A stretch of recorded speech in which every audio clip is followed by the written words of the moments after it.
আন্দোলনকে সফল করবার জন্য এই বার্তা আমরা পৌঁছে দিতে চাই। দেশভক্তির নামে ভিন্নমতের উপর হামলাবাদী বন্ধ করো, দেশভক্তির নামে ভিন্নমতের উপর হামলাবাদী বন্ধ করো। দেশভক্তির নামে আমাদের দেশে যে সাম্প্রদায়িক বিদ্বেষ বিভাগে অন্ধ পাকিস্তান বিরোধিতা, অন্ধ মুসলিম বিরোধিতা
আন্দোলনের যে লড়াই, সেই লড়াইগুলোর প্রতিনিধিরা আজকের এই মিছিলে ঐক্যবদ্ধ হয়েছেন।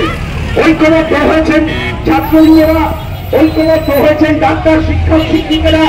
সকলের মিলিত উদ্যোগে শ্রমিক, কৃষক, ছাত্র, যুব, নারী, তরুণ সম্প্রদায়ের মানুষ, মুসলিম সম্প্রদায়ের